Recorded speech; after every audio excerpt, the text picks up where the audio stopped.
ഇന്നു നീയൊരിക്കൽ കൂടി ദൈവവീളി കേട്ടല്ലോ, രക്ഷിതാവ് സ്നേഹത്തോടെ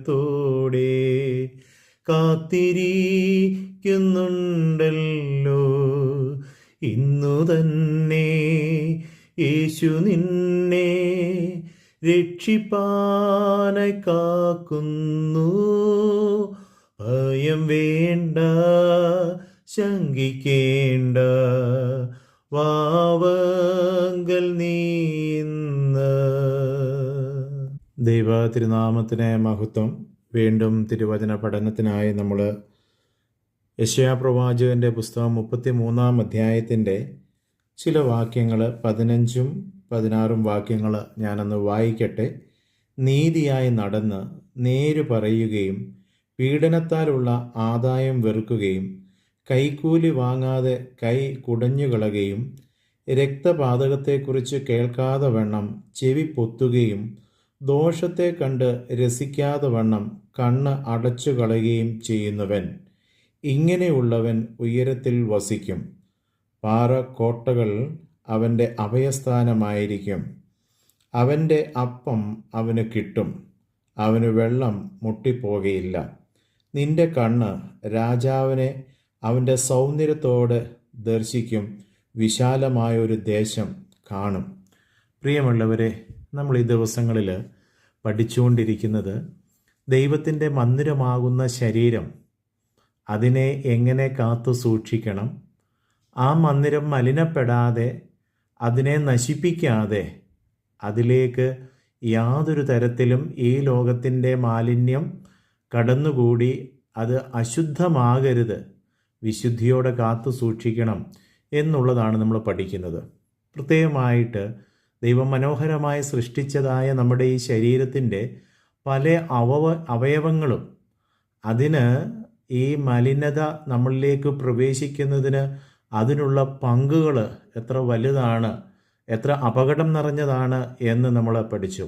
അതിൽ ഏറ്റവും പ്രാധാന്യം അർഹിക്കുന്നതായ നാവിലൂടെ നമ്മുടെ ഉള്ളിലേക്ക്, അല്ലെങ്കിൽ നാവിലൂടെ നമ്മുടെ ഈ ശരീരം എപ്രകാരം ദോഷമാകുന്നു, മലിനപ്പെടുന്നു എന്നുള്ളതാണ് ഈ കഴിഞ്ഞ ദിവസങ്ങളിലൊക്കെ നമ്മൾ പഠിച്ചത്. എന്നാൽ വീണ്ടും നമ്മൾ തിരുവചനത്തിലേക്ക് നോക്കുമ്പോൾ ഈ വായിച്ചത് വേദഭാഗം നമുക്ക് തരുന്നതായ വലിയ ചില സന്ദേശങ്ങളുണ്ട്. നമ്മുടെ ശരീരത്തിൻ്റെ പ്രാധാന്യമുള്ള അവയവങ്ങളിൽ മറ്റ് ചിലതിനെപ്പറ്റി കൂടെ ഇവിടെ നമുക്ക് കാണുവാനായിട്ട് കഴിയുന്നു. ഒന്ന്, നമ്മുടെ കണ്ണ്. രണ്ട്, നമ്മുടെ ചെവി. മൂന്നാമതായിട്ട് നമ്മുടേതായ കരങ്ങൾ, അല്ലെങ്കിൽ നമ്മുടെ ശരീരത്തിൽ ദൈവം തന്നിട്ടുള്ളതായ ഈ അവയവങ്ങളിലൂടെയൊക്കെ എങ്ങനെയാണ് ഈ ലോകത്തിൻ്റെ മാലിന്യം അല്ലെങ്കിൽ അശുദ്ധി നമ്മുടെ ശരീരത്തിലേക്ക്, ദൈവത്തിൻ്റെ വിശുദ്ധ മന്ദിരമാകുന്ന നമ്മുടെ ഈ ശരീരത്തിലേക്ക് പ്രവേശിപ്പാനായിട്ട് സാധ്യതകളുള്ളത്. എവിടെയൊക്കെയാണ് നമ്മൾ ശ്രദ്ധാലുക്കളാകേണ്ടത്, എന്തിനെയൊക്കെയാണ് നമ്മൾ അകറ്റി നിർത്തേണ്ടത് എന്ന് വളരെ വ്യക്തമായിട്ട് ഇവിടെ പറയുന്നു. നമുക്ക് ചുരുങ്ങിയ സമയത്തിൽ അതൊന്ന് പഠിക്കുവാനായിട്ട് ശ്രമിക്കാം. ഒന്നാമതായിട്ട് അവിടെ പറയുന്നത് ഇപ്രകാരമാണ്. നമ്മുടേതായ വായെപ്പറ്റി അവിടെ പറയുന്നുണ്ട്. നീതിയായിട്ട് നടക്കണം. നമ്മുടെ കാലിനെപ്പറ്റി അവിടെ വിവരിക്കുന്നു. നമ്മുടെ നടപ്പ് നമ്മളെ മലിനപ്പെടുത്തുവാനായിട്ടിടയാകരുത്. നീതിയുള്ള ഒരു നടപ്പ്, ദൈവത്തിൻ്റെ നീതി. നീതി എന്ന് പറയുമ്പോൾ മനുഷ്യൻ്റെ നീതിയല്ല, ദൈവത്തിൻ്റെ നീതി. മനുഷ്യൻ്റെ നീതിയും ദൈവത്തിൻ്റെ നീതിയും തമ്മിലുള്ള വ്യത്യാസം എന്തെന്ന് ചോദിച്ചാൽ, നമുക്കറിയാം, ഞാൻ ഒരു കാര്യം പറയുമ്പോൾ അത് എൻ്റെ നീതിയാണ്. അത് സമർത്ഥിക്കുവാനായിട്ട് അതിനെ ഞാൻ ന്യായീകരിച്ചുകൊണ്ട് ഞാൻ പറഞ്ഞതാണ് ശരി എന്ന് പറഞ്ഞ് മറ്റുള്ളവരെ ബോധ്യപ്പെടുത്തുവാനുള്ള നടത്തുന്നതായ ശ്രമം, അതാണ് മാനുഷികമായ നീതി.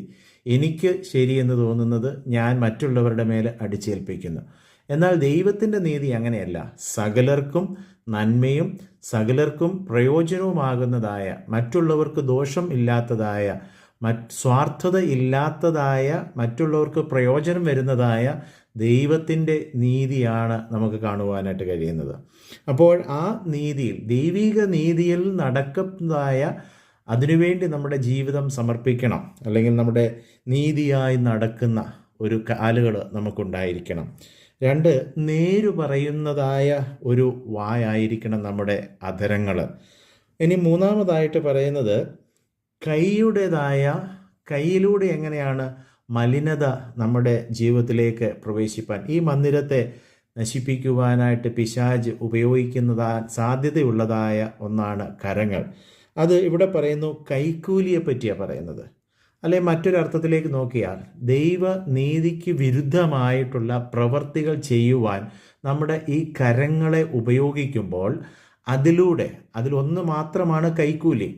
എന്നാൽ അതുപോലെയുള്ളതായ പല പ്രവൃത്തികളിലേക്കും ദൈവനീതിക്ക് വിരുദ്ധമായി, ദൈവഹിതത്തിനും പ്രമാണങ്ങൾക്കും ദൈവവചനത്തിനും വിരുദ്ധമായത് പ്രവർത്തിപ്പാൻ നമ്മുടെ കരങ്ങളെ നമ്മൾ ഉപയോഗിക്കുമ്പോൾ അതിലൂടെ ഈ ശരീരം, ദൈവത്തിൻ്റെ ആലയമാകുന്ന മന്ദിരമാകുന്നതായ ഈ ശരീരം മലിനപ്പെടുവാനായിട്ട് സാധ്യതയുണ്ട്. അതിനെ സൂക്ഷിക്കണം.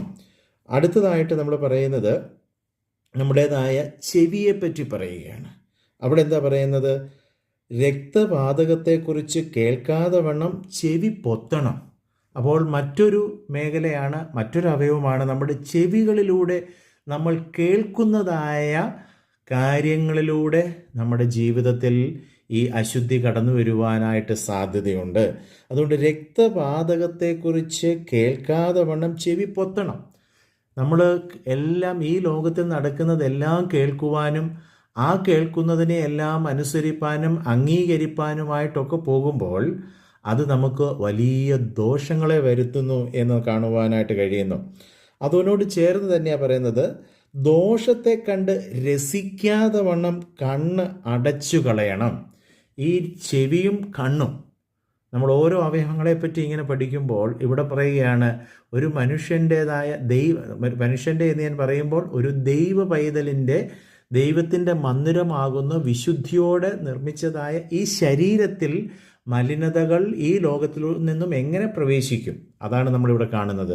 അപ്പോൾ ഇത് രണ്ടുകൂടെ ഞാൻ ചേർത്ത് പറയട്ടെ. നമുക്ക് ഈ ലോകത്തിൽ എല്ലാം കേൾക്കുവാനും കാണുവാനുമുള്ള അനുവാദമില്ല.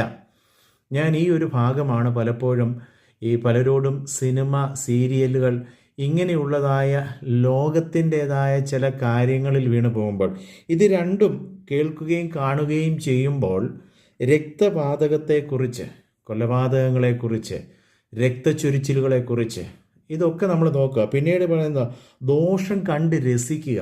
ഇന്ന് എൻ്റർടൈൻമെൻ്റ് എന്നൊക്കെ പറയുന്നതായ സിനിമയും സീരിയലും അങ്ങനെയുള്ളതായ ഈ സോഷ്യൽ മീഡിയകളിലൂടെ നമ്മൾ കാണുന്നതായ കാര്യങ്ങൾ, കേൾക്കുന്നതായ കാര്യങ്ങൾ ഒരു പക്ഷേ നമ്മുടെ ചെവിക്കും നമ്മുടെ കണ്ണിനുമൊക്കെ രസം പകരുക. അവിടെ പറയുന്നത് അതിനെ കണ്ട് രസിക്കുക.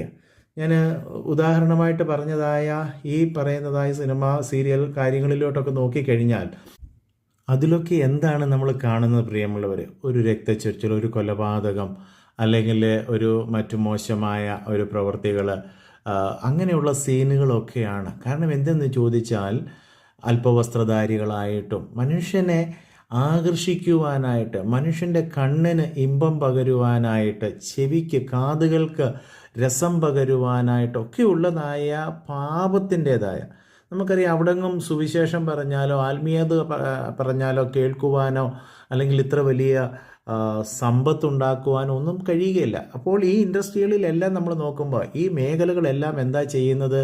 ഇങ്ങനെയുള്ളതായ പ്രവർത്തികൾ. അപ്പോൾ ഒരു പക്ഷേ പ്രവാചകൻ പറയുകയാണ്, ഒരു ആത്മീയനോ, ലോകക്കാരെ പറ്റി അല്ല പറയുന്നത്. ഇവിടെ പറയുന്നു, ഉയരത്തിൽ വസിക്കണമെങ്കിൽ, സ്വർഗീയ അനുഭവത്തിൽ ജീവിക്കണമെങ്കിൽ ഇങ്ങനെയുള്ളതിൽ നിന്നും വേറിട്ട് നിൽക്കണം എന്നുള്ളതാണ് പറയുന്നത്.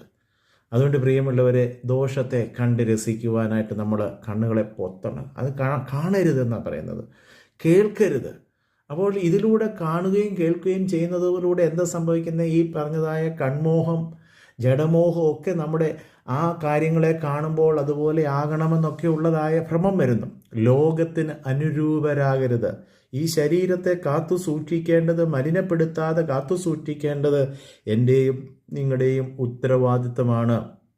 ഈ സത്യം നമ്മൾ മറന്നു പോകരുത് പ്രിയമുള്ളവരെ. അതുകൊണ്ട് തന്നെയാണ് വളരെ കർശനമായിട്ട് പറയട്ടെ, ഈ ലോകത്തിൻ്റെ എല്ലാ എൻ്റർടൈൻമെൻറ്റും, എല്ലാ രസങ്ങളിലും നമ്മൾക്ക് പോകുവാനോ കാണുവാനോ കേൾക്കുവാനോ കഴിയുകയില്ല. ഒരു പക്ഷേ എന്നെ കേൾക്കുന്നതായ നിങ്ങളിൽ പലരും ഇങ്ങനെയുള്ള കാര്യങ്ങളിലൊക്കെ മുഴുകി ജീവിക്കുന്നവരായിരിക്കാം. പക്ഷെങ്കിൽ ദൈവവചന അടിസ്ഥാനത്തിൽ എനിക്ക് ഓർമ്മിപ്പിക്കുവാനായിട്ടുള്ളത്, ഈ സത്യങ്ങൾ, യാഥാർത്ഥ്യങ്ങളെ അറിഞ്ഞ് അതിൽ നിന്നുമൊക്കെ നമ്മൾ ഒഴിവാകേണ്ടത് ദൈവം നമുക്ക് തരുന്നതായ ഒരു വലിയ മുന്നറിയിപ്പാണ്. അതിൽ നിന്ന് നമ്മൾ മാറിയേ മതിയാകത്തുള്ളൂ. അങ്ങനെയുള്ളവർക്ക് മാത്രമേ ഉയരത്തിൽ വസിപ്പാനായിട്ട് കഴിയുകയുള്ളൂ. അതിനുശേഷം പറയുകയാണ്, അങ്ങനെയുള്ളവർക്ക് ഉയരത്തിൽ വസിക്കുക മാത്രമല്ല, അവർക്കൊരു വലിയ സംരക്ഷണം നൽകുന്നു. പാറക്കോട്ടകൾ അവൻ്റെ അഭയസ്ഥാനമായിരിക്കും. പാറക്കോട്ടകൾ, ഒന്നിനും അവരെ തകർക്കുവാൻ, ഇങ്ങനെ ഒരു ജീവിതം നയിക്കുന്നവനെ തകർക്കുവാൻ ഒരു ശക്തിക്കും കഴിയുകയില്ല. അവൻ്റെ നിത്യതയെ തകർക്കുവാൻ ആർക്കും കഴിയുകയില്ല. അതിനുശേഷം പറയുകയാണ്, അവൻ്റെ അപ്പം അവന് കിട്ടും. അവൻ്റെ അപ്പം അവന് കിട്ടും. അവന് വെള്ളം മുട്ടിപ്പോകുകയില്ല. അത് പ്രിയമുള്ളവർ, ഈ ഒരു വിശുദ്ധിയിൽ ജീവിക്കുന്നവന് ദൈവം ഒന്നിനും കുറവ് വരുത്തത്തില്ല. ഈ ഭൂമിയിലും നിത്യതയിലും പരിപാലിപ്പാൻ മതിയായവനാണ്. പിന്നീട് പറയുകയാണ്, നിന്റെ കണ്ണ് രാജാവിനെ അവൻ്റെ സൗന്ദര്യത്തോടെ ദർശിക്കും, വിശാലമായൊരു ദേശം കാണും. ഇത് നിത്യതയെപ്പറ്റി പറയുകയാണ്. ഈ കർത്താവിനെ കാണുവാൻ കഴിയും. ഇതൊക്കെ ആ ഒരു അനുഭവം നമുക്കുണ്ടാകണമെങ്കിൽ ദൈവം നമുക്ക് ദാനമായി തന്ന നമ്മുടെ വിശുദ്ധ മന്ദിരത്തെ, ഈ ശരീരത്തെ ഒരു തരത്തിലും ഒരവയവങ്ങളും അതിനെ മലിനപ്പെടുത്തുവാൻ, ഒരവയവത്തിലൂടെയും ഈ ലോകത്തിൻ്റെ മാലിന്യം യേശുവാൻ ഇടയാകരുത്. അതുകൊണ്ട് ഈ ചിന്തകൾ നമ്മുടെ ഹൃദയത്തെ ഭരിക്കട്ടെ. നമുക്ക് പ്രാർത്ഥിക്കാം. കരുണയുള്ള കർത്താവേ, സ്വർഗീയ പിതാവേ, ലോക മോഹങ്ങൾക്ക് അധീനരായി തീരാതെ കർത്താവെ, ഞങ്ങളുടെ ശരീരം ദൈവത്തിൻ്റെ ആലയവും മന്ദിരവുമാവുന്ന വിശുദ്ധ ശരീരത്തെ വിശുദ്ധിയോടെ കാത്തു സൂക്ഷിപ്പാൻ ഇടയാകണമേ. ഞങ്ങളുടെ നടത്തം കൊണ്ടോ, ഞങ്ങളുടെ വാക്കുകൊണ്ടോ, ഞങ്ങളുടെ കൈകളുടെ പ്രവൃത്തികൾ കൊണ്ടോ, ഞങ്ങളുടേതായ ചെവികളുടെ കേൾവി കൊണ്ടോ, ഞങ്ങളുടെ കണ്ണിൻ്റെ കാഴ്ച കൊണ്ടോ കർത്താവെ, മറ്റൊരു തരത്തിലും കർത്താവെ, ഈ ലോകത്തിൻ്റെ മാലിന്യം ഞങ്ങളുടെ ഉള്ളിലേക്ക് പ്രവേശിപ്പാനോ അതിനനുരൂപപ്പെടുവാനോ അതിലൂടെ ഈ ദൈവത്തിൻ്റെ ആലയമാവുന്ന ഞങ്ങളുടെ ശരീരം മലിനപ്പെടുവാനോ കർത്താവെ, പാതാളത്തിന് അടിമപ്പെടുവാനോ ഒന്നുമിടയാകാതെ ഈ വായിച്ചു കേട്ടതുപോലെ നിത്യതയ്ക്കായി ഉയരത്തിൽ വാഴുവാനും രാജാവിനെ ദർശിപ്പാനും നിത്യമായി വസിപ്പാനുമുള്ള സ്വർഗീയ കൃപ ഈ ഭൂമിയിലും നിത്യതയിലും നൽകി അവിടുന്ന് ഞങ്ങളെ അനുഗ്രഹിക്കണം. ഞങ്ങളെല്ലാം കൃപയോടെ കാക്കണം. യേശുവിൻ നാമത്തിൽ തന്നെ, ആമേൻ.